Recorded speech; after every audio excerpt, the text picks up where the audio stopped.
Hello mga kasisi loads, for today's video ako ay mag-chicken curry guys. Ayan chicken ko guys at meron akong naka-ready ng patatas and carrots guys at saka itong aking red bell pepper at saka onion, saka syempre garlic at aking curry powder at syempre yung ating coconut milk. Ayan. So ngayon guys, ipiprito muna natin yung ating carrots and patatas. Okay, let's go. So, ngayon guys, maglalagay muna ako ng oil sa ating pan.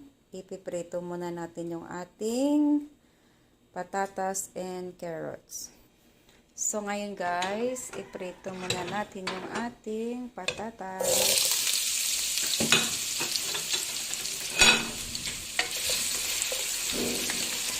Prito muna natin yung ating patatas guys at saka yung ating carrots. Ayan guys, luto na yung ating patatas. So sunod natin yung ating carrots. Tanggalin na muna natin siya guys.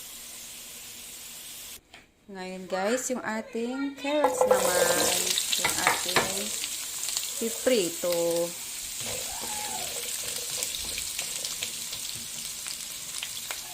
Ayan na guys, luto na yung ating carrots. So, pwede na natin siyang tanggalin, no? Tanggalin na natin siya dito.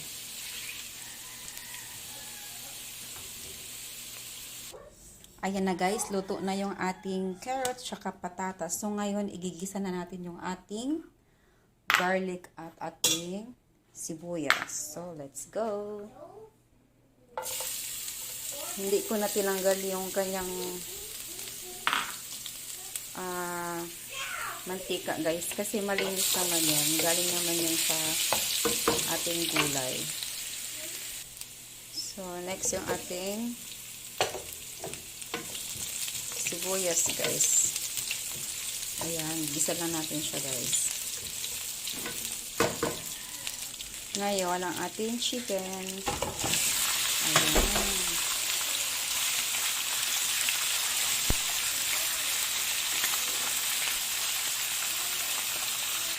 Maglagay lang tayo ng chicken nor cubes guys, isa, tsaka black pepper. Tapos, paghaluin natin siya. Tapos, palambutin yung ating chicken guys. So, takpan muna natin siya. Hanggang sa maluto siya. So, ayan guys, na malambot na yung ating chicken. Maglagay tayo ng liver. Ayan. Ang ating atay guys para mas masarap yung ating chicken curry. So palambutin lang natin siya guys. So ayan guys, pwede na natin ilagay yung curry powder. Pero itong curry powder guys ay hinalo ko siya muna sa coconut milk para hindi na tayo masyadong mahirapan maghalo-halo pa. So, yan.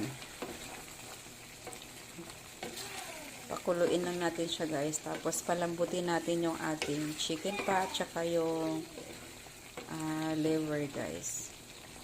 Para mas masarap yung ating chicken curry. So, mamaya, pag okay na siya, ilalagay na natin yung ating mga gulay. So, yan. Pakuluin at palambutin muna natin siya guys. Takpan natin siya ulit. So, ayan na guys. Malambot na yung ating chicken. So, maglalagay na tayo ng coconut milk. Yan. Pangpasarap sa ating chicken curry. Ayan. Diba? O, ayan na guys. Nilagay na natin yung ating coconut milk.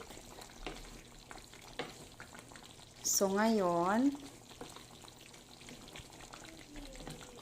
aantayin natin siya na mag-thick guys para mas masarap yung ating chicken curry. So, ngayon guys, ilalagay na natin yung ating patatas. O, diba? Malapit na tayong matapos guys sa ating chicken curry ni Sisi Lods. At syempre yung ating carrot. Para madaming gulay guys. Kasi paborito to ng ating anak guys na panganay. Ang chicken curry ni Mami. Kasi yan guys, luto na naman yung ating mga gulay. So, ilalagay na natin yung ating red bell pepper. Ayan. Kasi pangpabango at pangdagdag lasa yan siya. Diba guys? Ganyan tayo magluto mga mami. Maraming twist para mas masarap. Diba? So ngayon, titikman natin siya guys. Diba? Tikman natin siya. Wow! Ayos! Lasang-lasa yung chicken curry powder at saka yung coconut milk. Saka yung chicken and everything guys. So, that's it guys. Tapos na ang ating chicken curry. So, thank you for watching guys. Bye-bye. God bless us all.